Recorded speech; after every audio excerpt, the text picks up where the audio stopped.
Okay, life can be crazy. You're feeling like you're sinking, just trying to find a meaning. It's time for better thinking, yeah, better thinking. Time to tune in. Let's go. Welcome back to Better Thinking. My name's Nesh Nikolic, and my guest today is Dr. Divna Haslam, and she is here to talk to us about the Australian Child Maltreatment Study.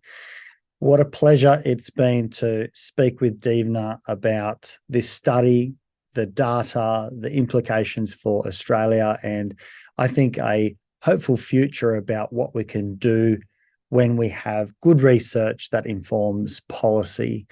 I urge everyone to listen to this. I think there's a lot to take from this in terms of how we approach maltreatment, not only for young people, but as a society, for culture, for our next generation, and also to talk about this episode with others. I think this is relevant for all Australians, and I hope you get a lot out of it. It's certainly been eye-opening for me. Enjoy. Divna, big thank you for coming onto the show today. I'm really excited to have you on board to discuss this, really important study that you've been working on, the Australian Child Maltreatment Study, and to find out not only some of the results, but hear from someone like yourself in terms of, what are the things that we can start looking out for as a community and how policy might be shaped. So really excited, and thank you for coming on. Delighted to be here, Nesh. Thank you for having me. Before we get started, tell me a little bit about how this study has come about. Obviously, something of this scale doesn't just happen overnight. And I like to always know what the bit of the backstory is, Sure. because I think that's an important part of the picture as well. Yeah, and I mean, it might surprise you to know, Nesh, that up until this study, we had no information on how many children experience different types of child maltreatment, so sexual abuse, physical abuse, and things like that. And there'd never been an interest in a national study, in fact, despite researchers kind of calling for it. And it was the Royal Commission into Institutional Sexual Abuse that kind of really pushed this forward. So one of the recommendations from that Royal Commission is that we conduct a nationwide study to look at what's the prevalence of sexual abuse and different types of child maltreatment in Australia, and also really what are the impacts of that in the Australian community. And then that kind of led to an HMRC submission, which led to the opportunity to do this important study. I'm absolutely surprised that we don't have data available, or haven't had data available. How does that even happen? I thought that would be quite an important basic. Some basics, really. Yeah, and I mean, it really speaks to the issues, because how do we develop policy and practice without really knowing what's the state of play? So we did have data on how many kids were involved in child protection systems and things like that. So we had data how many kids are removed from home, but we know that that's just the kind of tip of the iceberg. So many children either don't get notified or experiencing levels of abuse that don't meet those thresholds. So the data that we had, A, wasn't national, and B, was only that kind of very tip of the iceberg. And so what we wanted to really do was let's look across the population, not just the hard cases. Let's look at, do the kids in your street experience these kinds of things? Do the kids in your kids' school? How many of these of Australians have experienced this type of thing? Because then we go, how much do we need to invest in that? If it's not many people, maybe we don't need to invest at the same level. But if it's a high percentage of Australians, then we really need to be doing something more about it than we have been. It's so interesting because it's something that we know is occurring, but not really knowing a prevalence or how it plays out, and is it different in different regions, or how it shows up in different age groups. All sorts of things I'm sure could be extrapolated out of getting real data. So I'm excited to hear about how was the study conducted, because it's a big piece of the puzzle as well. I know something of this scale is not easy to put together, and I imagine the cost must be extravagant, but at the same time, I think we need to throw more at these types of studies, because this is really what can inform big picture policy. And I think if the data's not there, we need to kind of know what we're dealing with. Yeah, exactly. So we had 5 years to do the study. We're now kind of the end of our 5th year at the moment. And we spent the first kind of 2 years really looking at what are the conceptual models of child maltreatment. So what does sexual abuse really mean? What does emotional abuse really mean? Do we count emotional abuse by parents or also by teachers and coaches and other people in the child world? So what we wanted to really do was a really strong, rigorously designed study so that if the numbers came out really high, people couldn't say, oh, those are overestimates. That's not really true. So, first of all, we wanted to map the kind of conceptual models and make sure that they were really robust. So, we looked at the literature globally. We said, what are the best studies internationally done, and how can we enhance those or make that a little bit better in Australia? The second thing that we kind of wanted to do was to pilot the study. So, of course, we developed our items or our questions that we're going to ask participants. And then we took those to people with lived experience. So what did they think? Was this the kind of thing that would capture their experience? Did they see concerns about asking people this? Because essentially, as I'll go through in a minute, we just rang people up and said, can you tell us about your childhood? And developed kind of quite stringent criteria and protocols for the safety of participants because of course, talking about childhood experiences, as you know from your clinical work, can be either quite distressing or kind of people can do it boxed off and talk about, this has happened to me, but I've talked about it a lot. I'm not really in touch with the emotions of it. So we kind of wanted to have some really strict protocols in place to ensure safety and particularly for the young people. So we started surveying people at 16 to make sure that we could follow up if they did report ongoing abuse that was an issue. So we developed all of those, we tested them, and we looked at the kind of, for the statistical nerves listening, the validity of the instruments and making sure that that worked, but also just to make sure that people would say the same things over time. So we rang everybody up, we asked them questions, and we rang them a couple of weeks later and said, you still answer the same way, basically, because, data is only as good as the quality of the data. So we wanted to make sure this wasn't a Clio, magazine poll, this was like a strong study. So we did all of that, and then we were very confident with our instrument. And then we went to field, and we basically called 8,500 Australians. So we surveyed people from 16 years of age right through to 65 plus. So we looked at kind of 3,500 young people, 16 to 24, and then 1,000 people in each of those age decades. So that we looked at, 1,000 people from 25 to 34, 35 to 44, and so forth. And that kind of ties back to what you were saying before, is there might be changes over time. So we wanted to look at has the historical prevalence of maltreatment changed? Is it getting better or worse? And, it's a cross-sectional study, so we can't say for sure there's changes, but we can say that's probably as close to change as we can estimate in this kind of study. Is saying, if the rates of people that have experienced physical abuse, for example, are much higher in older people than younger people, probably something in society is changing. So we surveyed all those people, we rang them up, and then we just asked them about all kinds of things in their childhood and their current mental health and how they were doing, how many times they saw a doctor, all these kind of things to look at what the impact of these experiences over the course of life.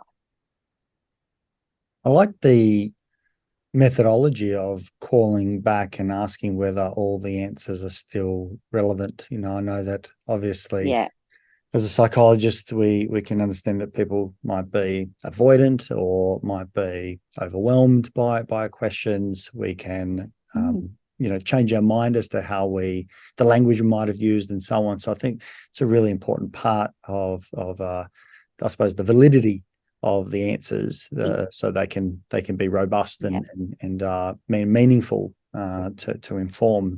So that's a lot of work, but it does change what the study says as well. Yeah, and it changes your confidence in the data, right? So another thing that we did was we asked very behaviourally specific questions. So if you say to a child or an adult, were you ever abused in childhood? They might say, yes, I was, or they might say, no, I wasn't. But in actual fact, whether they were or wasn't is not contingent on their interpretation. So there are people, for example, that might have experienced something that we would classify as sexual abuse. So being flashed at, for example, voyeurism, we would say that is a form of sexual abuse, whether or not that person kind of contextualizes that as I've experienced some form of sexual abuse. So we wanted to ask them behaviourally specific questions like, did your parents ever say X, Y, or Z to you, rather than were your parents emotionally abusive? So it takes out some of that subjectivity, which allows us to be a little bit more confident in the answers. And that's, I think, why we got that consistency of response in that pilot work. And in some sense, I suppose what you're trying to do, and my apologies if I'm jumping the gun, but there's a quantitative and then there's a qualitative aspect to this, so that you can hear people's story and how they explain it, but also that there are defined attributes of at least the behavioural space of what occurred. I know, for example, having an Eastern European upbringing from migrants that came in, we might commonly even joke about getting a little bit of a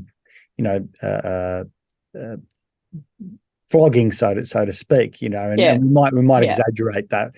At the same time, if someone were to observe some of that in today's society, today's date, that they might be appalled and go, my goodness. But when you grow up in that, and you're used to as a young boy, and mum giving a couple of good whacks on the bottom or whatever it might be, that was kind of part and parcel, and that comes from an incredibly amazing and loving mum. Not throwing her under the bus. Something that was culturally, appropriate, at least in her experience and the like. But it's interesting because I might downplay that in my language and say, yeah, this is kind of normal, and so that might not come out, versus saying, was there a time that you were ever, physically, smacked? And then you'd have to kind of say yes to that, because that's the facts, rather than saying, oh, no, not really. It was, wasn't very much. So once again, the validity of getting the data of the behavioural component. And actually, what I really like about that story is that mimics all of the things that I've heard from different types of culturally linguistically diverse people. And in fact, we're trying to do a study with just COL people, so that we can look at are there differences, because there are those cultural norms. And I mean, even within the Australian population, there are changing norms in what people have historically done as parents and versus what they do now and things like that. There's changing kind of swings and roundabouts of what's normative and what changes, and that's sometimes quite different against culture. And sometimes those things can exist alongside very loving relationships. So they may not have the kind of adverse outcomes that they would have in another family where they don't have that kind of love and support. So it's really kind of so unique and contextual based on the family and what else is going on.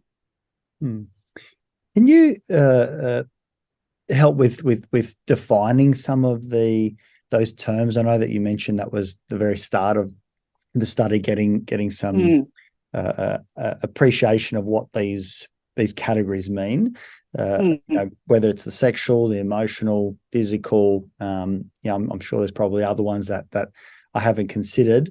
It's always interesting trying to understand, how do we conceptualize maltreatment, because I think definitions are always hard.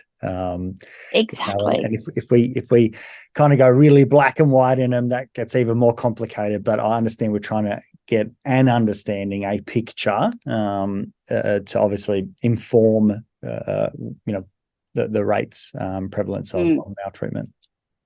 Yeah, so there are 5 types of maltreatment that we assessed, and we also assessed alongside that other things like experiences of corporal punishment or parental dysfunction, like substance use and things like that. But the 5 key types of child maltreatment are physical abuse, sexual abuse, emotional abuse, neglect, and one that's been more kind of recently categorised as one of those primary maltreatment types. And in fact, we're one of the first studies globally to assess this, is exposure to domestic violence. So I'll go through kind of what I mean by each of those. So physical abuse, obviously, we're talking about parents or anyone else, in fact, for physical abuse. So this might be a teacher or a clergy person or a sports person, being physically interacting with children over and above basic smacks of discipline. So we asked, for example, did an adult ever hit, punch, kick, or physically hurt you? Or did an adult ever beat you up, hit you on the head, choke you, or burn you? So these are quite, extreme items. They're not kind of wishy-washy. They're very specific. In terms of sexual abuse, we used the definition by Matthews, which was really looking at did a person, and I specifically use the term person here, not an adult, because we include sexual abuse by other young children under 18, ever do something to a child that was without their consent, or the child had the capacity to give consent but didn't give consent for the purposes of some kind of sexual gratification. So we wouldn't have included, for example, someone, smacking them on the bottom if it was like kids smacking each other, but not for sexual purposes. Mm-hmm. And for sexual abuse, we further separated it out into kind of contact and non-contact forms. So by non-contact forms, we mean things like exposing someone's genitals or looking at someone's genitals. And by contact forms, we're talking about the whole gamut, right from kind of touching up to attempted forced intercourse, right through to forced intercourse and rape. So kind of quite, serious things there as well. We also looked at, but we haven't got the data on yet, internet victimization. So that will be coming out soon. So just for young people, because of course the older people didn't have the internet when they were growing up. But the young people, of course, have grown up with the internet. So a lot of this behaviour can occur online. So that data will be coming. So for emotional abuse, we limited it just to parents or primary caregivers. So that's because the model really suggests that that's, the best way to kind of capture emotional abuse. And by emotional abuse, we're talking about a negative or hostile pattern of interaction between parents and children. So it doesn't need to have happened, every single day, but it needs to have happened over a period of time. So we asked participants, for example, did any of your parents insult you, humiliate you, call you hurtful names? Did they ignore you, fail to show you love and affection? Or did they tell you that they hated you, wished you were dead, or had never been born? So really kind of, quite specific, but also quite extreme things. And then we asked a follow-up, say, how long did that occur for? Because, I'm a parent of young children, and occasionally I've raised my voice and I've, probably said, you naughty girl. We're not kind of really talking about that. We're talking about, negative patterns that go over time. So we asked people then, did that occur for days, weeks, months, or years? And we only classified it if it was at least weeks. And in fact, most of our participants said it was over a period of years. It's really lovely to capture it that way as well, because the first question asked, did it happen? Yes. And so that allows for obviously that conversation to open up to that, and then the frequency becomes a secondary, which allows you to classify and understand, and that's got value in it as well, because I'm sure if it's not used in this study, other studies could look at how frequency does play into other factors, but that's a really lovely way of doing it. Yeah, and I mean, I should clarify, we were very specific in our items, so we didn't let people just talk at length about things. We had kind of like, how many times did this happen and things like that to keep everybody on the same track. But that frequency is important. And also it's important because, if you think about the impact on mental health, if something happened once versus something happened every day of their childhood, of course that's going to have a different impact on how they're going and what the impact of that is. So then the next two are neglect and EDV, or exposure to domestic violence. Neglect is really kind of what people think about. So failing to provide a safe, hygienic home, failing to provide medical care. So, sometimes parents will know that a child has a medical illness, needs to see a doctor, but fails to take them, or fails to provide them with food that they need and things like that. So that's probably the one that's closest to what people would think about. If I said to you, what's child neglect, you're probably more likely to pick that one up than some of the others. And then one of the ones that I think is really important for our current climate, particularly socially, given all of the kind of violence against women that's happening at the moment, is experiences of exposure to domestic violence. And here we were trying to assess what children, and by children I mean up to age 18, had witnessed in terms of violence between their parents, or between their parent and another parental figure. So a mother's boyfriend or a father's new girlfriend or something like that. And we're looking at a number of different forms of violence. So physical violence, so did they witness, and by witness I mean see or hear, someone being pushed, hit, choked, punched, those kind of things, threatened with physical violence, or kind of damaging property. So like an environment of fear, so damaging property, throwing things, that kind of thing. All that kind of intimidation and coercive control to try and stop another parent doing something or not doing something.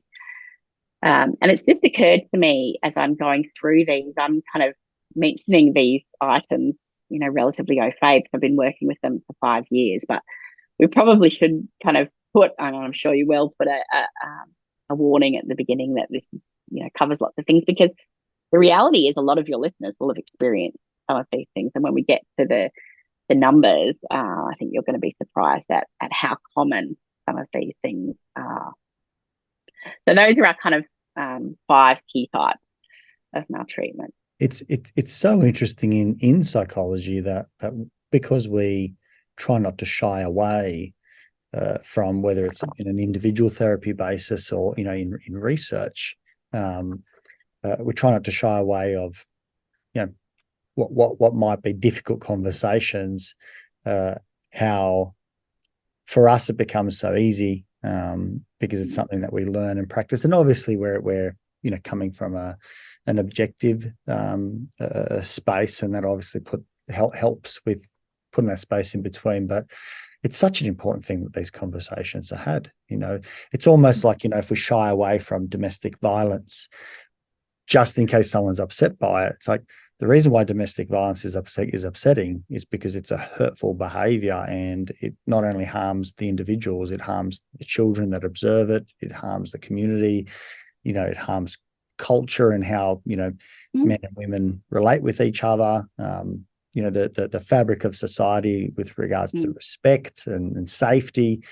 These things have to be discussed, and I feel that means it also means that sometimes it's hard and it can feel painful, and thankfully these pains do decay, but it's certainly important for listeners to appreciate that some of these things, and I'm sure when we get down to the stats, is going to be quite surprising. I think it's always surprising when you think about children and maltreatment. It's something we don't like to think about. It's like, I live on my street, things are good, kids go to school, everything's fine. We might see a few children that appear to be acting out, and they might be going through difficult times, but we don't try and sit there and think about what might that home look like, or other homes. We all just put a nice shirt on and so on and so forth, and we play the game, so to speak, put on that face and try and get on with life. So let's delve in. What are some of the major findings?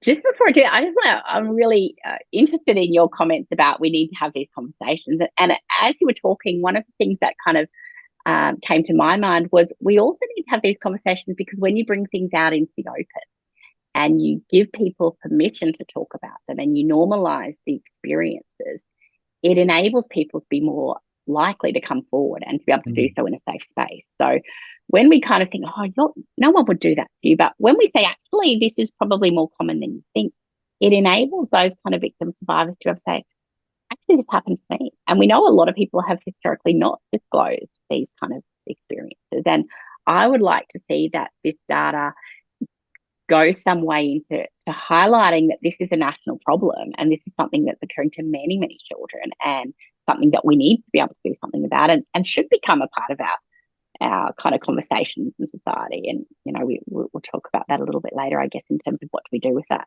Well, it's like all those campaigns about men not speaking in a derogatory way about women, and if that is something that has a voice, you actually start having pockets of men going out and saying, hey mate, that's not okay, even though it's a group of men, we don't agree with that. And so there's a cultural shift. It's slow, but it's important. And if we want Australia and Australians and obviously our children to grow up in a world that respects each other more, period, irrespective of whether it's sex, age, you name it, it's really important that we can have these conversations. So I think you're absolutely right. The more we talk about it, the more permission or courage people have in terms of saying, hey, gosh, that, and it might be only on an individual level where they might say to a partner, that's not okay. I don't feel that's reasonable and comfortable because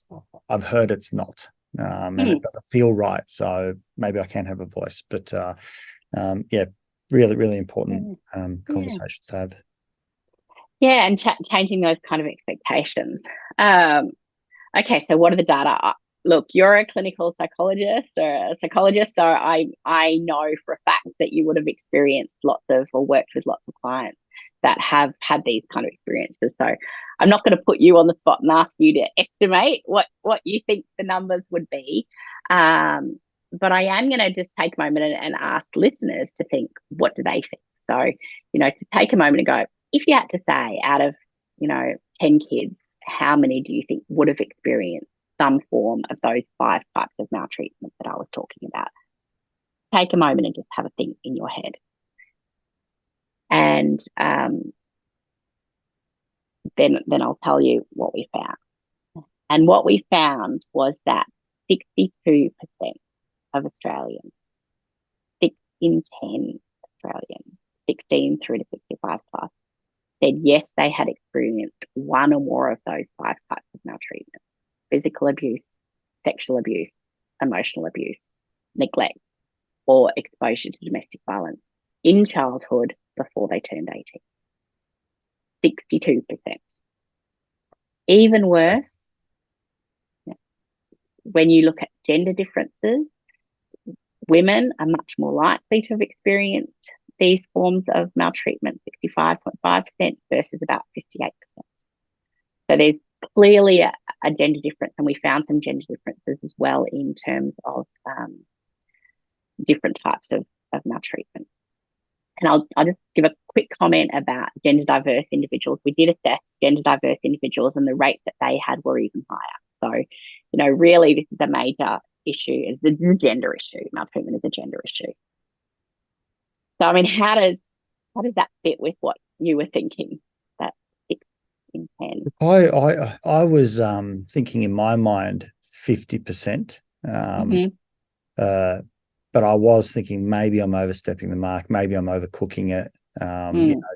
It's so hard to even think of what the number can be. Even 20% sounds absurd. And then kind of pushing it to 50, and now hearing 62. That's incredible. That is a staggering number. And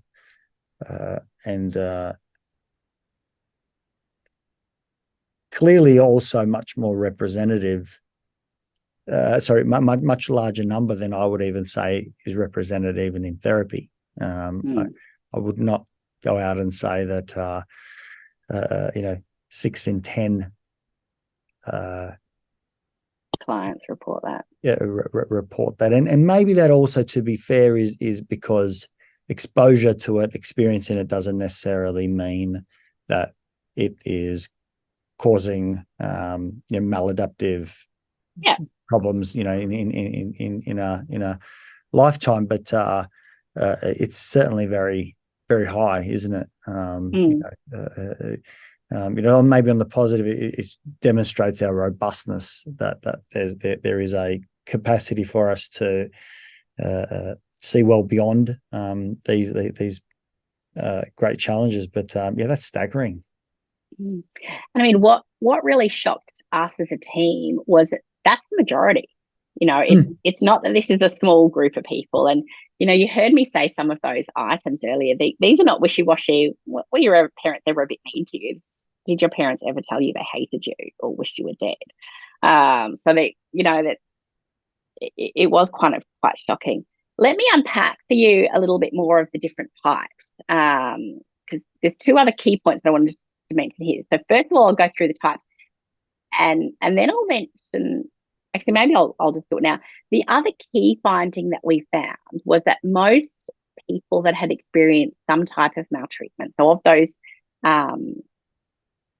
people that had experienced any form of maltreatment, the vast majority, 2/3 of those, had experienced more than one type. So they'd experienced perhaps physical abuse and emotional abuse or something like that. So they're not isolated one-off. I just experienced this type of abuse. most of them are experiencing what we call multi-type maltreatment, so more than one type. And at the Australian population level, that's 39.4%. So 4 in 10 Australians have experienced more than one type of maltreatment. If we break it down into the different types of maltreatment, we've got about 32% have experienced physical abuse, 28.5% have experienced some form of sexual abuse in childhood up to age 18, 30.9% have experienced emotional abuse. The lowest abuse type we found, or maltreatment type, was neglect. So 8.9% of Australians had experienced some form of childhood neglect, and a whopping 39.6, almost 40%, had experienced exposure to domestic violence. So across the board, we're kind of seeing generally around 30% of people accept that exposure to domestic violence and is much higher, and neglect is a little bit lower, which is, quite concerning. These are not, mild types. And perhaps even more concerning is when we look at just the young people. So if we look at just our 16 to 24-year-olds rather than the whole kind of 16 to 65 plus, we find that emotional abuse has actually gone up, or it looks like it's going up. It's higher at 34.6%. And also exposure to domestic violence has gone up as well. So that's 43.8%. So if we're thinking about what governments have invested in, we've done a lot really in trying to reduce sexual abuse, and that, maybe in some areas is going down, but emotional abuse and exposure to domestic violence is highest in our youth samples, and that's, a concern for our current kids. These are just quite significant numbers all around. It's hard to get my head around. It doesn't surprise me that such a large number, that most had experienced, 2 or more types of maltreatment, because they often, I think, come together. Obviously, if someone's being, experiencing physical abuse, there's more than likely emotional abuse will be, within that space. There might be other exposure to domestic violence that kind of, I think, would probably correlate. And obviously, the data, but those types of things I can see that don't happen in isolation. But at the same time, geez, the rates are huge, and in some of those cases going up for really our current. I think if we're saying 16 to 24, that's kind of saying what's happening today. Exactly. And in those categories, they're going up. How? I asked this question out of curiosity, not one to kind of say that this is okay, but how do we stack up against other countries? And it doesn't mean that if we're higher or lower, just trying to be respectful in that sense.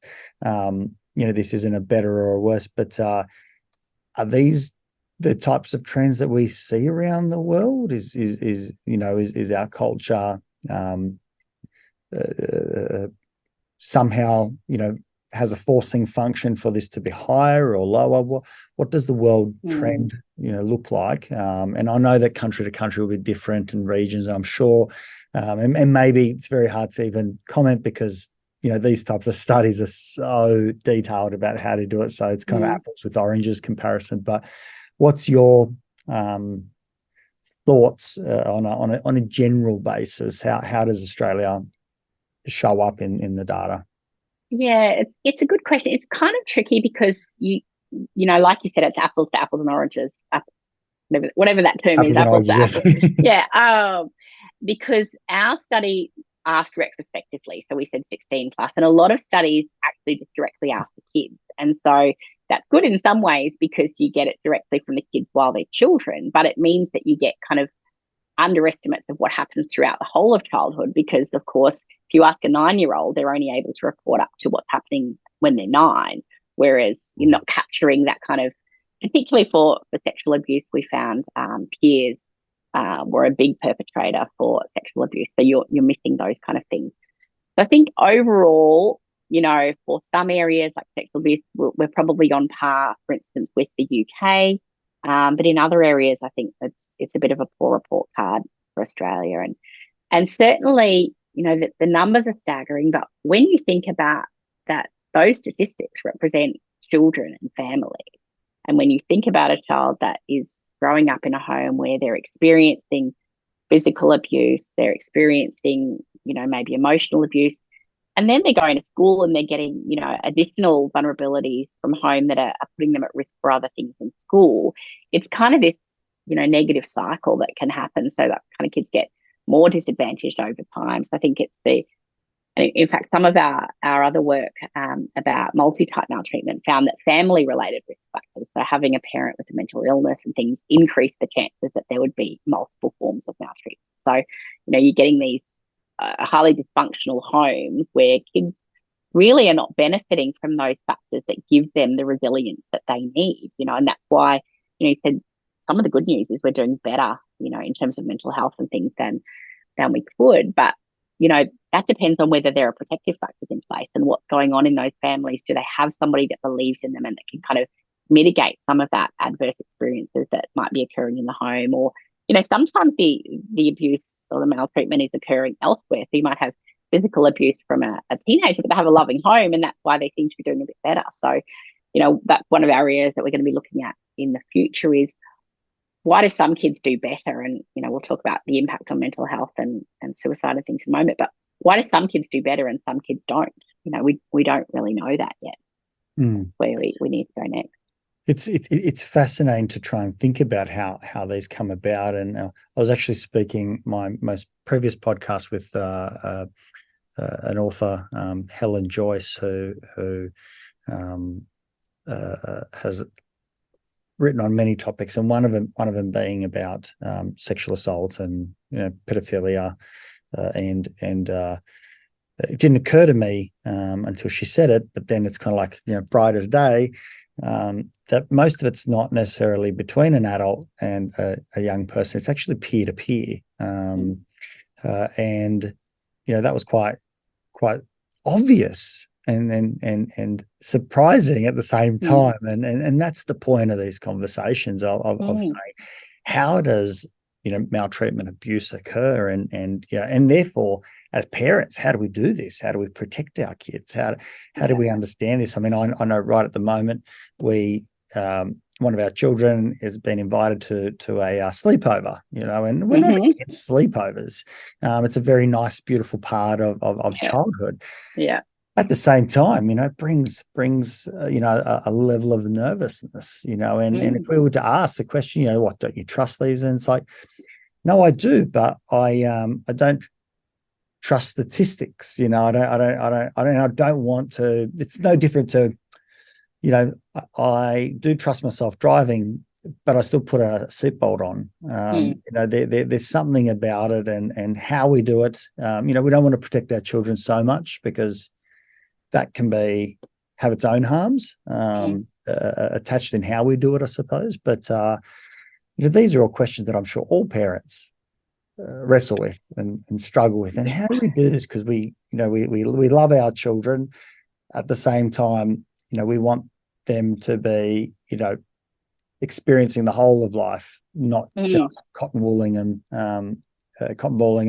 because it's a very complex state. So, understanding that it's actually peer to peer is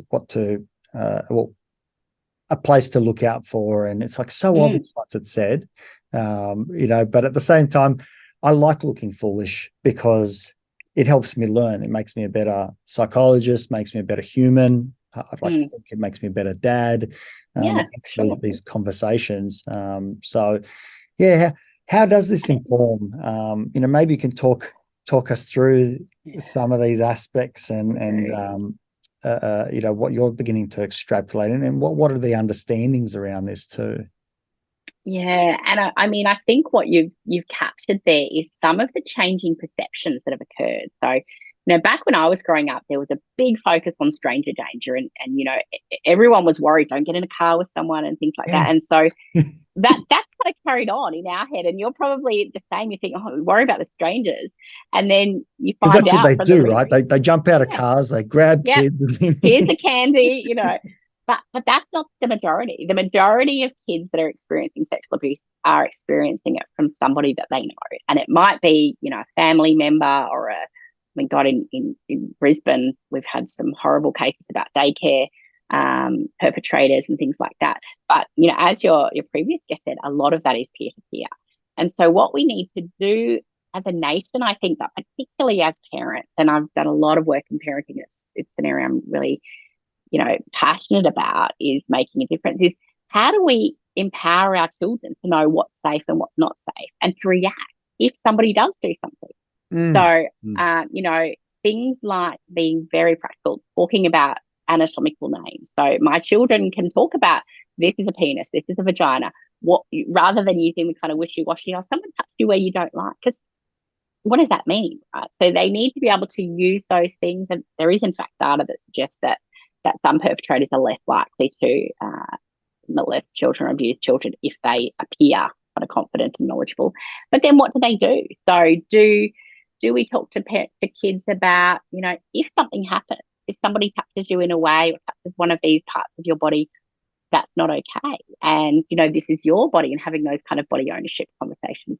And in particular, highlighting that even people and trust might forget these rules. And so what to do if that happens? So say, no, stop, that's not right. And then you tell mum, or you tell dad, or you tell one of your trusted people in your environment. Because if we don't kind of give children that language, and that should start from when they're very, very young. I'm talking to my 2-year-old, my 3-year-old, actually, well, she's 3 now, but my young children about, what do you do if somebody does this? And, because otherwise kids grow up with, oh, that was Uncle so-and-so, or, the teenagers like, oh, that was, my ex-boyfriend, that's okay for him to do that. But it's not, children are, and in fact, all of us, not even just children, have ownership of our own body, and it's up to us to say what's okay and what's not okay. And we need to be able to teach them those boundaries from early on.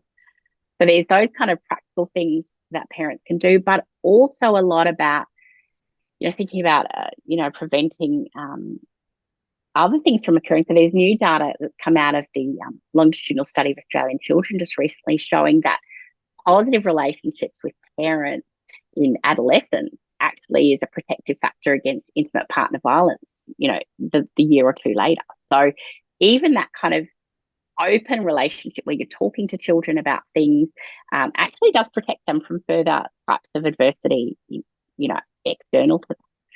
And the government, talking about sexual abuse, has pushed out a campaign at the moment called One Talk at a Time.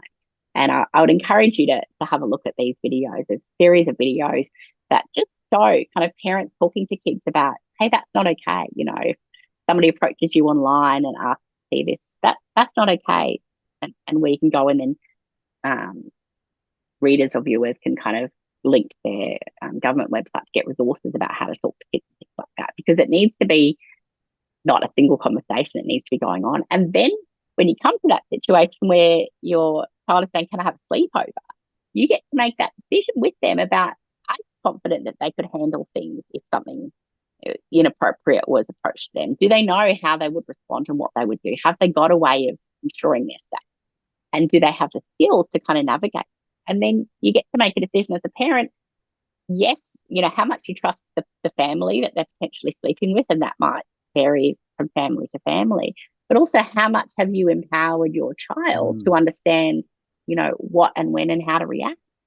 And, that might be different from child to child and from different family to different family. So, it's that tightrope that we walk as parents of how do we ensure, like you said, they don't miss out on, really fun parts of life, but we're not putting them in potentially dangerous situations or setting up an environment where they're overestimating the risk of, everybody is out to do something when that's not the truth either. So it's a tricky tightrope, I think, in terms of prevention, but we need to really be focusing on that. It is interesting, however, trying to think about it in that sense of how confident you are that your child understands these concepts. obviously in an age-appropriate way, Mhm. but empowering them to understand that these things are in the environment and or can be found in the environment, and how might they respond to it. And I know that I've certainly tried in certain areas, for example, where you're allowed to be touched, trying to name places of the body, vagina, boobies, etc., to ensure they understand that, and even across the internet about trust, that people might, young people, so adults might pose as young people and send you photos and then ask you, they might want to see those areas, etc., etc. Trying to be fairly explicit, but what's interesting is I haven't whatsoever thought about the emotional stuff. I've certainly done it on the sexual side, but I haven't done it on the physical, haven't done it on the emotional, haven't done it on neglect, not exposure to DV. It's only kind of been this one area, which is kind of fascinating, just kind of reflecting on that. When in actual fact, the numbers are 32% for physical, 31 for emotional, 1 for neglect, 39 exposure for EDV. Yet I've kind of neglected those. It's just fascinating to even watch my own behavior and kind of think back and go, wow, these conversations aren't being had in their full, because they overlap. They don't happen in isolation, as we said, yet here I am having a conversation in isolation. Yeah, and I mean, I think you're describing what lots and lots of parents will go through. And even myself, and I've worked in parenting for years, I never really thought about what are my strategies for trying to protect children from these things, because, in my mind, we've got a safe, loving environment. But, once I kind of started this research, I was like, oh, we need to empower parents to have these conversations and things like that. And even, for the, giving body ownership, and, you don't have to kiss me if you don't want to, or you don't have to kiss someone. So how do you want to say goodbye? Do you want a high five? Do you, whatever you want to do. But I think what you've also captured there is there's an awareness in Australian society about sexual abuse being inappropriate. And there's probably some myths about who's doing it and, how common it is and things like that. But if you asked anybody on the street, does sexual abuse of children occur and is it wrong? They would say yes. But when you think about emotional abuse, there's no conversation at a national level being had. There is nobody that's saying, hey, don't call your children names. And there are a lot of parents that will kind of lovingly or jokingly call kids little toddlers, or don't be a little so-and-so and things like that. But those messages, when they're consistent, actually really can get ingrained and internalized in children, particularly if they're kind of the more sensitive kids. And so what I would argue we need to do is start that kind of conversation that we've had at a national level about the prevention of sexual abuse, or emotional abuse in particular. And one of the findings that we found about mental health was that sexual abuse and emotional abuse were particularly harmful in terms of outcomes in mental health and different areas. So I think those are the two that we really need to be focusing on in our conversations. And we need campaigns to be saying to parents, hey, how you talk to your children is really important. Make sure that you're not using terms like, you little so-and-so, or even in the height of anger, what can you do? Can you stop and take a breath before you speak if you're afraid you're going to say something? Because, look, parents get frustrated. All parents get frustrated. All parents kind of have moments where they're like, oh, they're being a little so-and-so. But we need to kind of empower parents to think the language that we use and the interactions that we have with children set them up for a life that's going to predict the way that they interact with other people across the lifespan. And so if we get parents thinking, hey, notice the way you're talking to children, how's that going to feel to them? They don't necessarily, as children, have the capacity to think, oh, mum or dad's just really mad, or, they're just frustrated. They don't mean it when they say, you're a naughty kid. And that's why you'll find parenting programs focus on behavior rather than global statements about children, because we're trying to avoid that kind of patterns of negative interaction. It's also fascinating about how that gears up or influences a young person to see norms for when they become an adult. I know for myself, my internal opinion for a large portion of my life was, if someone is misbehaving, they just need a good old flogging.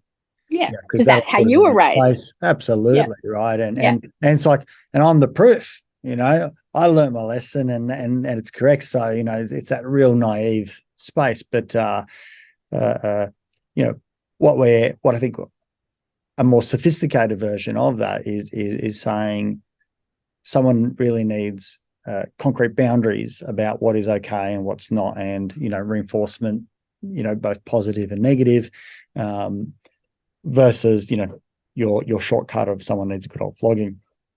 But what's interesting is that if we're not even having this conversation, then my daughters grow up and they might go out and say, well, even if they haven't experienced emotional abuse from mum and dad, that doesn't necessarily mean there isn't emotional abuse from peers, from others. They're not necessarily cognizant of what that even means, and why wouldn't we put that in their brain now so they can look out for it and hear what's okay, hear what's not okay, like we do with the sexual conversation, so that when they do become young adults or teens, they've got a scaffolding that they can kind of at least lean on to it to a degree and understand what's okay and what's not, because that's the culture they're bringing forward. It's going to obviously match part of mum and dad, part of school, part of society, but it's going to be their own interpretation of that. So I think the importance of all of that conversation, even like how we raise kids around sexism or ageism, or having those conversations ingrains that now, so that they can obviously be a little bit more rounded than maybe their parents have been, to have the conversation. It feels like this should be a national conversation, period.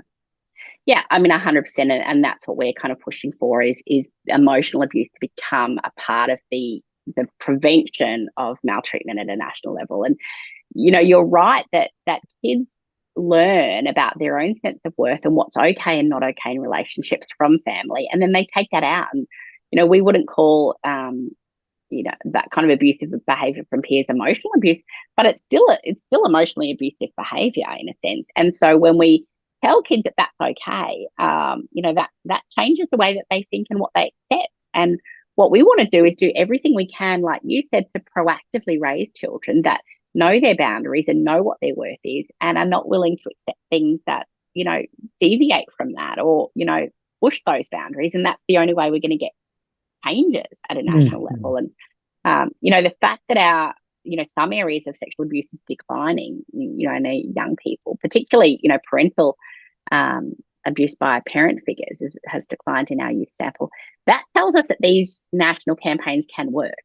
And, we can make a difference in national prevalence if we invest. But we need to actually start investing in the prevention of, all of these types of maltreatment, but particularly emotional abuse, because that's so linked with, later mental health, suicide behaviours, self-harm, all those kind of things. And it's so important, even that note, that emotional abuse from peers needs to be considered with much more nuance, because, there is a level of exposure in that we might go out and say is, bullying at its worst, maybe poor behavior at another level. But there is a normal aspect of that when you put 600 kids together in one area. So we don't want to necessarily label everything and then, have that model coddling sort of issue arise as well. Similarly, we don't want to neglect that whole concept altogether. So it's about empowerment and boundaries, so that young people understand what the boundaries are, irrespective of what we call it. It doesn't need to be emotional abuse to have a boundary around it. It doesn't need to. Yeah. As a matter of fact, if there's strong boundaries around it, it might mean that it doesn't get to that point of sexual abuse, for example, because someone says, a child's empowered, or they can protect themselves to not fall into, situations that make them more vulnerable. Yeah. And we know that stable, loving homes that, are not where parents are not engaging in emotional abuse and things like, or some of these other forms of maltreatment, those kids are more psychologically robust and they do have that kind of protective factor. There's a lot that families can do that can set kids up for success, but we also need to kind of empower those parents to be able to provide that. It's easier for some parents, and there are some parents, of course, that are facing all kinds of other stresses that make them more likely to engage in some of these negative behaviors. So it's a tricky issue of how do we handle it, but certainly starting at a national level and then providing parents with the support that they need so that they can avoid unhelpful parenting behaviors that at its worst can become emotionally abusive and things like that is really critical. So what are some of the suggestions that have come out of these studies in terms of how we tackle this on a national level, campaigns, conversations, programs? How do we do it on an individual level? What can I take away from it? Other obviously listeners, what are some of the keys, top three, so to speak, without sort of degrading the value by giving points. But what do we know so far? And obviously there's a lot more to come out as well. And I know that you and your team are still writing many papers coming out of this, and there's more to be done. But what do we what's the current state? Recommendations, thoughts. And I make a suggestion there. Just before we talk about that, can I just talk about another reason why we need to do something? And Please. That is particularly relevant from a psychological point of view. And that is because there's sometimes the misbelief that these child maltreatment experiences just influence children in childhood. But actually what we found is that those experiences of maltreatment in childhood have a long-lasting impact. So when we surveyed all of the Australians 16 to 65 plus, we found that 1 in 2, basically 48% of of adults that experienced maltreatment in childhood went on to have a diagnosable mental health disorder, one of 4 that we assessed. So we assessed PTSD, generalized anxiety, severe alcohol or alcohol use disorder, and major depressive disorder. So that's only, as you know, a subsection of all of the different presentations that people can have. That doesn't include eating disorders, that doesn't include personality disorders, it doesn't include any of those things. But 1 in 2 of those kids or those people that experienced maltreatment as a child went on to develop a mental health disorder, compared to about 21%. So 1 in 2 versus 1 in 5 that didn't have experiences of maltreatment. 1 in 2 of the 62%. Yes. Yeah. So basically, fact, that would be 31%. If I've got that right, or I'm extrapolating it wrong. If 62% of respondents said that they've experienced 1 or more forms of maltreatment in childhood, and 1 in 2 of those will go on to develop one of those 4, PTSD, generalized anxiety. So it would say that the correlation at least is a 31%, 1 in 2 that is, will have a diagnosable. Yeah. I mean, I can put it to you even easier. So people that have experienced child maltreatment are almost 3 times more likely to develop a mental health disorder than people that don't. And in particular, they're 4.5 times more likely to develop PTSD. And in fact, if you want to look at, non-diagnosable issues, of course, these kinds of things are just, quite, you have to meet quite stringent criteria to have a mental health disorder, criteria by the DSM. But if you're just looking at subclinical thresholds, they're probably even higher. So, for example, we found that people that had experienced child maltreatment were 6.2 times more likely to be cannabis dependent, almost 4 times more likely to have self-harmed in the last year, 4.5 times or 4.6 times more likely to have attempted suicide. And so all of those kind of odds ratios that kind of, the pattern shows us that mental health problems in general are much, much more likely in people that have experienced mental health disorders. And in particular, when we look at kind of that co-occurring maltreatment patterns. And we kind of control for that. So we look at which of those maltreatment types are most harmful. That's where it comes back to what I was saying before with sexual abuse and emotional abuse. So for self-harm, for example, people that experience sexual abuse are 2.7 times, God bless you, Thank you. more likely to self-harm in the past year, even if you take out all of the influence of other experiences of maltreatment. Similarly, for suicide, people that have experienced emotional abuse are 2.3 times more likely to experience of attempted suicide if they have experienced maltreatment, even after controlling for any other types. So there's clearly a really strong, unique influence of those particular types. And even worse, when you looked at our older age people, we found that it was really impossible to find somebody that had attempted suicide in the past year if they did not have this history of maltreatment in childhood. So that the impact of this starts early, and then it actually continues right over the course of life. And we need to know, half the people that experience maltreatment don't develop a mental disorder, for example, but we don't know why those people do okay and others don't. So we really need to kind of be looking at that for, if you think about the mental health budget, we think about the health crisis that we have. Productivity Commission, I think, estimated $220 billion a year it costs the Australian government to handle mental health crises and suicide.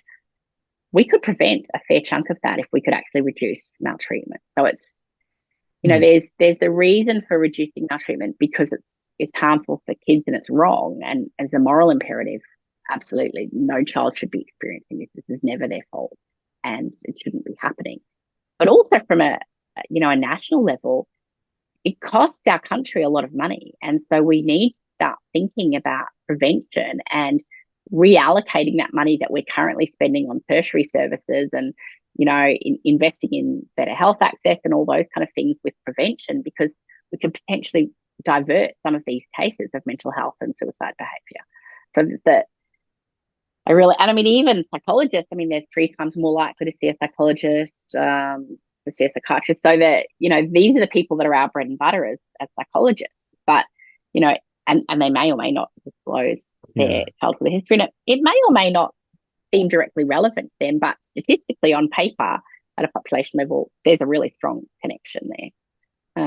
So it's quite, we've got to do quite something. easy to, and I hate to use this word, sell, but this should be an easy sell to government policymakers. And I say that because without getting too negative, I think that sometimes the pain and the hardship of human beings can be neglected, pushed aside.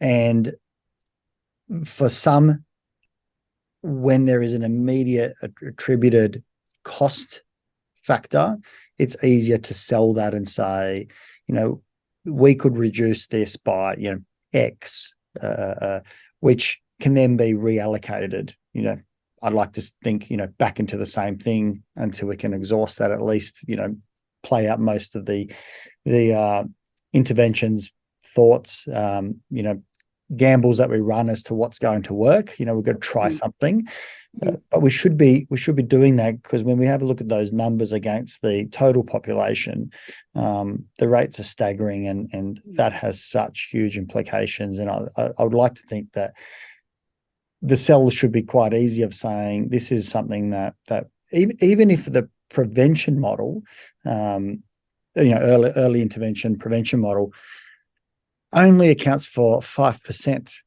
reduction, which I think would be very modest, but 5% over, 200 and something billion that you mentioned, my goodness, those numbers are staggering. And to go out and say, let's gamble, if I'm not so kind, but let's gamble 3 or 4 or 5 years worth of budget of that 5% to see if we can move the needle, and that's a decent gamble to prevent or mitigate or to reduce a number of childhood exposures to maltreatment. I mean, like, what are we talking about? This should be something that is discussed on the front page of the Australian or something, or the Financial Review, and saying, look at the money that could be saved here. I don't know, whatever it is, let's get people excited about it so we can try and move the dial, because we're talking about our whole society in actual fact, and everyone would say the same. Prevention is better than treatment later on. Both are important, obviously. Yeah, of course. But there's a gap or an opportunity, let's call it, to say let's put something behind Australian conversations about how we do this better inside our families, so that this is a national conversation that obviously then people like myself can try and take into our home. So even if these things aren't occurring, it doesn't necessarily mean that information to young children doesn't have a massive effect for the next generation. Maybe that's part of the challenge. The human condition is not being able to see ahead of time enough. So we tend to kind of get caught up in the, today's budget and today's problems versus what does it look like in 20 years if we do something today. And it does require that kind of long-term vision. It's hard, I think, for governments to invest in prevention because they don't see the benefits while they're in term, right? It's a longer-term thing, but globally, that's what we need to be pushing towards. That's something that's the only way we're going to do it. And it's not going to divert every case. There's still going to need to be, more intensive services, and nobody's arguing prevention fix things, but there are a lot of practical things that probably are going to be cost effective to roll out nationally that would make a difference. And I mean, one example is parenting. There's really good data from the US, and there's a study that's been done in Australia looking at the widespread implementation of Triple P. I know you've had Associate Professor Lynn Morawska on the program talking about parenting before. And I mean, in the US, we found that providing that prevention parenting program actually reduced physical abuse, and it reduced hospitalization, attendance, and it reduced the number of kids that needed to go to out-of-home care and things like that. And we've got Australian data coming out about that soon, which, I mean, fingers crossed, I think we'll probably find a similar pattern. And so then that's something we can easily implement, and it won't fix everything, but it's a relatively inexpensive way. I mean, it's expensive, but it's inexpensive way to make a big difference at a population level. So look, there's opportunities. I always think about it as, we're not eradicating any of this. We're just looking at small percentage point reductions, like what you've said, that for 16 to 24 population, that the emotional maltreatment's gone up, and that's always concerning whenever it goes up, because it's not the direction we want it to go. And we're not saying that if it goes down from 31. I think you said 29.9 or something. I've rounded. Sorry, 30.9. I think it was, but I rounded up in my numbers here to 31. Even if it goes down by half a percentage point, that doesn't mean that it's good. It means it's better than that. We continue to work on it, but little by little, you make these little incremental movements, and who's to say that in, as I said, 20 years' time, if these numbers went from 62% on total population down to 55%, what an amazing, if you extrapolate that to the population number, exactly, hundreds of thousands of potentially millions, in actual fact, people. Yeah, this is a huge cultural shift. So little by little, no different to how do we go out and try and support our Indigenous, people? Well, guess what? We don't know, but just keep throwing stuff at it. Like let's try and be informed, scientific, and methodical. Try it, give it a crack. Let's try it again. And we're talking about something that's most important. I get kind of a little bit excited about this because it's something we should be doing, that we have an opportunity to do, and I think it's particularly exciting because, to me, it's an easy sell. It's hard to go out and say invest in something that might make a difference, versus saying, look, the chances are it's quite high that it will. It'll be a percentage or part of a percentage point. let's throw lots of those at it, and who knows, maybe we get down to 55%. You know, I mean, I'd love it to be zero, but I'm not ridiculous. But we should be doing this, and you know, like the Triple P rollout. How amazing! Good on government, and both sides that then support it. You know, it's not just one. You know, we shouldn't be saying one. Throw all that in the bin and just say government. Period. You know, representing Australian people, continue to support this, and let's do more of it. And obviously do the data to demonstrate it, you know, in a methodical way, because if it isn't working, it isn't working. If it is, then great, support it, you know, similar to what you're talking about today, you know, more funding for you guys. Well, and more kind of cross-government. So you're exactly right. It needs to be a whole of government thing, not just a political party, and it needs to be across departments. And, you know, it doesn't fit squarely anywhere, but it impacts everything. So it needs to be part of the health. It needs to be part of child protection. It needs to be part of youth justice. So it's all of these impacts kind of occur across all of these different silos. But if we could get people working together on a common goal and a common aim, we could really make a difference. And you're right. If we could reduce that percentage from 62% to 55%, like that's hundreds of thousands of kids, and, you know, change lives that could potentially make a difference. So, you know, it's step by step. What are some of the early recommendations in how, and obviously, you know, neither of us are policymakers and the like, but where do you see the opportunities lie in terms of how we might approach this on a broader level? And then maybe you can even speak to how we might do it inside the family on an individual basis. Yeah, I mean, I think government has actually been really receptive to our work. We've worked quite closely with the National Office of Child Safety, and as I said, they've already rolled out, you know, in part as a response to this data, a new campaign for preventing sexual abuse to change the national conversation about that.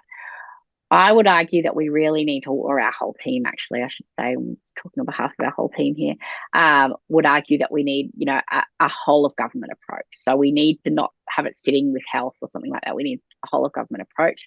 We need to have prevention and intervention. So we need to change that messaging around how do we, you know, taking it off just child protection and getting it on to the prevention. We need to encourage parental support, you know, right through at different key periods of life. And I think we really need to have an emotional revolution, because, you know, the whole finding about the significant impact of emotional abuse is really important. And, you know, that I think impacts all of these areas of a child's life, because it changes their sense of self and how they perceive the world. So I think if we can change the way that we're talking about and getting kids to respect each other and to respect themselves, that will go a really long way, because, you know, that will impact things like violence between kids. That will impact intimate partner violence. That will impact kind of mental health. You know, all of those things, that kind of emotional revolution will make a difference. And I think we also need to be really looking at the gender issue. So the fact that women are reporting much higher rates of, you know, really maltreatment overall, but also particularly of different types of abuse, so emotional abuse, sexual abuse and neglect. We need to do more to protect our young women and our young girls, because, you know, that's something we can make a big difference in and kind of fix that up a little bit. So there are kind of big picture goals. And of course, what we're hoping is that we can do all of these things and then repeat the study and see if we have moved that dial at all, and what changes have been made. And there is hope, because it's worked in sexual abuse prevention. We've seen some changes and some decreases there. So I'm hopeful that with the right investment and the right messaging at a national level, we could actually make a difference. At a more personal level within the family, I would just encourage people to start having conversations. So I'd first of all encourage parents to be reflecting on what's happening. And, you know, we didn't have data from parents about how many were engaging in these behaviours, but if 62% of the population would experience something, and some of those are just at the hands of parents, so emotional abuse, neglect, and really exposure to domestic violence, they're all only in the home. So parents need to be reflecting on what are they doing, and are they falling into any of these kind of patterns? And if they are, then get support. You know, there is good support out there, and, you know, this is not to judge parents, because it's hard for parents and they've got lots of things going on, but do some reflecting and go, okay, do I need help with my parenting? Am I finding that I'm really angry, or I'm probably saying things I shouldn't do? Do I need to get some help for my own mental health or for my own substance issues or whatever's going on? So, but for all parents, I would encourage us to kind of check of where they're going. And then for every parent or every family, I'd be going, what am I doing proactively to let my child or my children know that they're important, that they're valued, that they are loved on a day-to-day basis, to kind of combat those occasions when parents lose it and maybe say things that they don't mean, but also proactively in terms of their own body ownership and what they deserve and don't deserve, and giving them the skills and having an open dialogue about what they're really worth. And so I know I've said to my children, I'm sorry I yelled. I shouldn't have yelled at you about that. That was the wrong thing to do. And I think, you were saying earlier, I like to make mistakes. And I think it's the same thing for us parents. We're not going to be perfect all the time. So we need to be talking to kids about, I shouldn't have made you kiss Auntie so-and-so if you're a young child, or, I probably overreacted to that, but, I'm sorry. And, your opinions are important and valuable and things like that. So thinking proactively about what you can do. I've got a couple of conversation pieces about sexual abuse prevention, and particularly online sexual abuse prevention. I can send you to links if that's an area that lots of parents are interested in. But I'd really encourage people to be thinking about those emotional patterns of interaction and what they're doing, and making sure that the stable, loving relationship between parents and children are there, because that form solid, strong attachment is really critical over the lifespan. So get support if they need it, and be proactive to the extent you can. That's really good advice. And I think in some sense saying you take an interest, and in some sense also take an interest in these particular 5 areas. And if you have to, select one, maybe the emotional space that is high on the agenda, and the sexual space as well.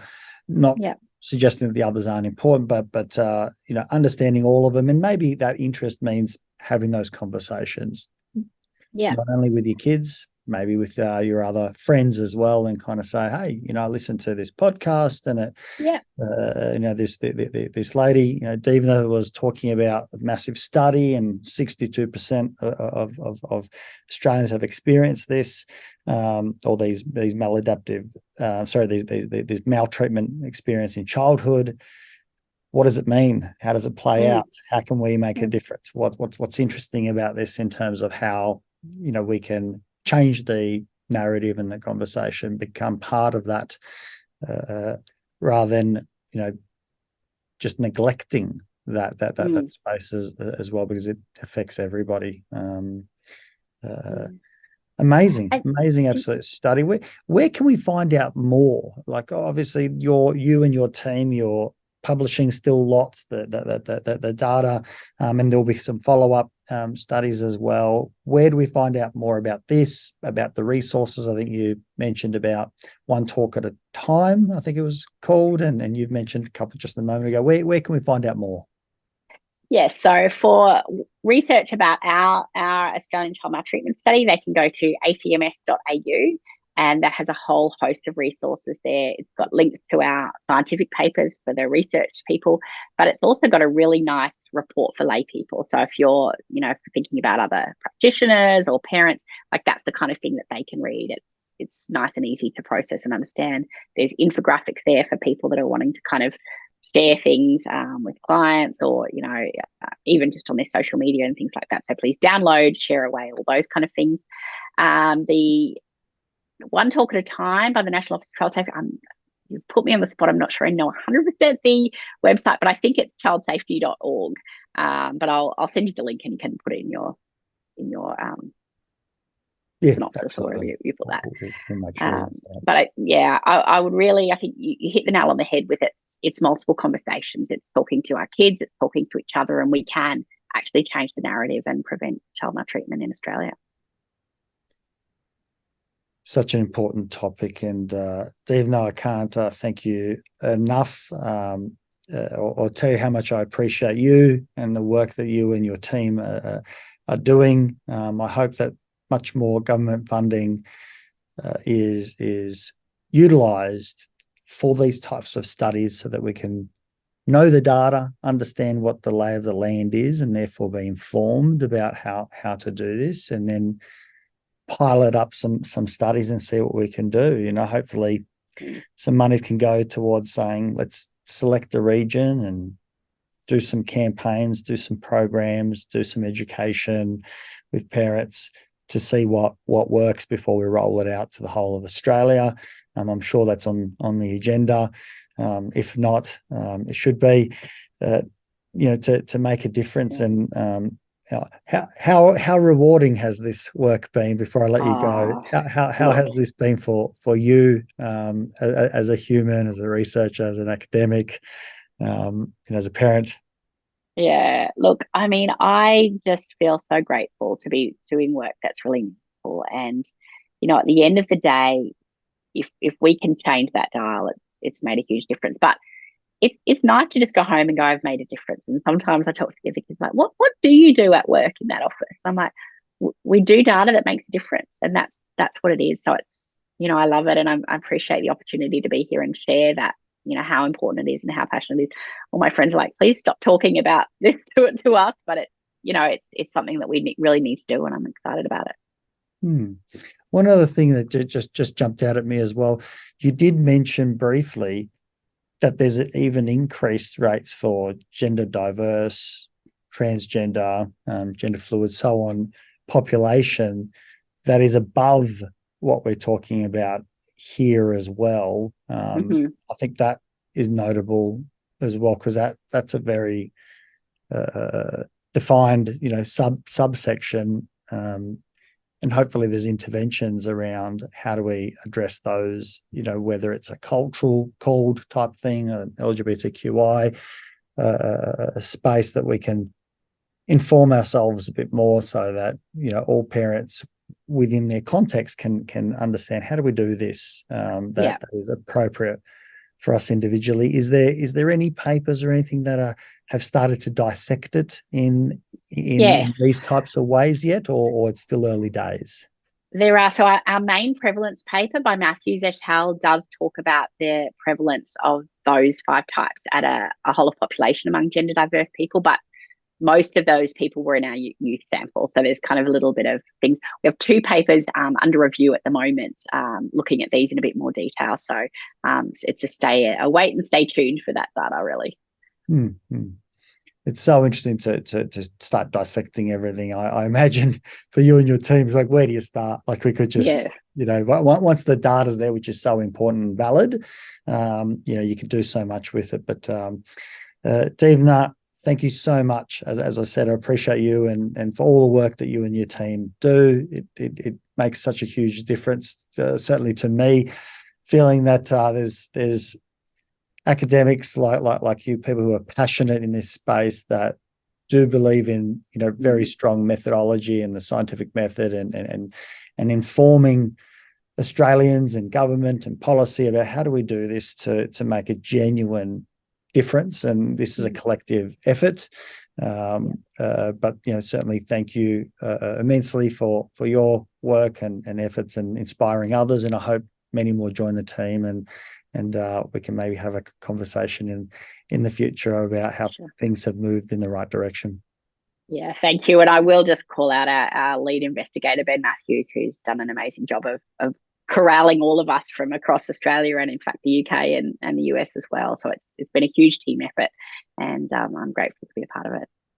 So thank you. If there's any passionate academics out there that really want to get your teeth stuck into some good things, I think you should reach out, because these are worthwhile, meaningful, life-changing, world-changing, things that potentially, if we get behind this sort of approaches, we could be, leaders in the world about tackling hard, difficult problems, and allow that to extrapolate to the rest of the world, or at least for others to look and be inspired by how we do it well. But thank you again. Can't appreciate how beautiful and wonderful this has been for myself, and certainly inspirational. It makes me feel much better to have people like you on the job. So yeah, thank you, and I'm lost for words because I'm just blown away by how amazing and important this is. So yeah, thank you. No, thank you very much for the opportunity. Take care. If you enjoyed this podcast, please support it by going to iTunes and putting a review, subscribe, share it via social media, and tell others about it. Start a conversation. It's listeners like you that make this able and possible, and why we bring in these guests to go out and share their knowledge and resources. And just lastly, if you are a psychologist and you want to go out and be part of a bigger team, develop your experience and get into some exciting work, come to strategicpsychology.com.au/careers and reach out. I'd love to hear from you.